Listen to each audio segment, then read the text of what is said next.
heard about the lawsuit that Kirk Burrows got against Puffy? He alleges that Puffy played a part in Pac murder. Wow.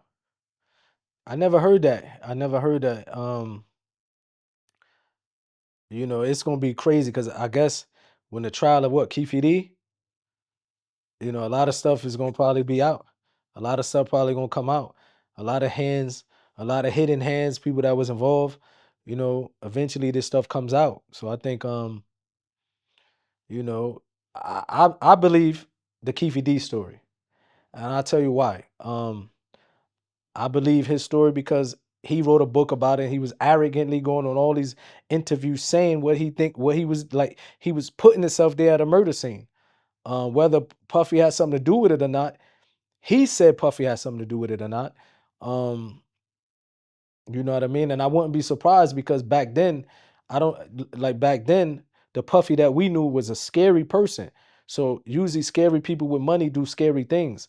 It was years later that you started hearing that, Puffy slapping people and doing stuff like that. And now time we never heard of that. That was unheard of. You know what I mean? So we knew that he was petrified of Suge and Pac, no doubt about it. So, but once again, I don't know. You know what I mean? I think a lot of stuff gonna come out to the light. I think the reason why I say because Keefe D himself said it. You know what I mean? Um, back then, from what the streets were saying, and it just makes sense how LA culture is. Pop for the individual who they said was a murderer, he was a killer, he came back for revenge. That's just a typical hood story. So, and then this individual wrote a book, and he said that he was there, and he implicated himself in the murder, and he was there. You know what I mean? So, um, now he himself saying that he was supposed to get paid by Puffy. You know what I mean? So I guess everybody telling, bro, we live in a time that's why kids need to not do crime, bro. This is what we got to really get this out, or that we living in a time though, crime does not pay. You're gonna go to jail, everybody snitching on each other. Um, it's not worth it anymore. You know what I mean? It's really not worth it trying to be in the streets because we see what's happening with the streets is dead. Everybody's going to jail. Everybody's snitching on each other. People get on podcasts literally implicating themselves in crime scenes and murders. Rappers are talking about this stuff. We living in a very strange time where the kids got to realize, bro, just go to school, get a trade, get some education, and stay away from this stuff. Because Keefe D, the individual who was there, who was talking all this gangster stuff, now he's crying, saying he wish he was with his grandkids. And this is the reality of that life. You know what I mean? So kids need to take this as a lesson. Yeah, you right. You must have seen that jailhouse interview where he was crying. I saw a video of him crying, bro. And I remember he was in a video saying, bro, they was like, what happened if you get locked up? He said, it comes with, he's like, let it come. Like, I'm ready. Like, and then crying because once you in that cell, the reality kicks in.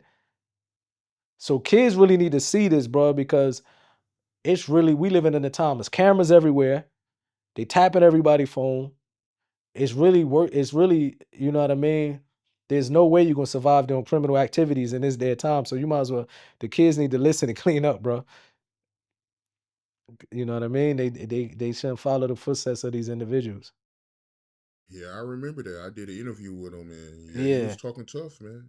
Yeah, it was on your channel, matter of fact. He's like, yeah, what comes with then fast forward, he's crying. So this is a reality, bro, that no matter how gangster these people talk, no matter all that crazy stuff they talk, you're gonna end up like him if you do you know what I mean? If you don't like, you know what I mean?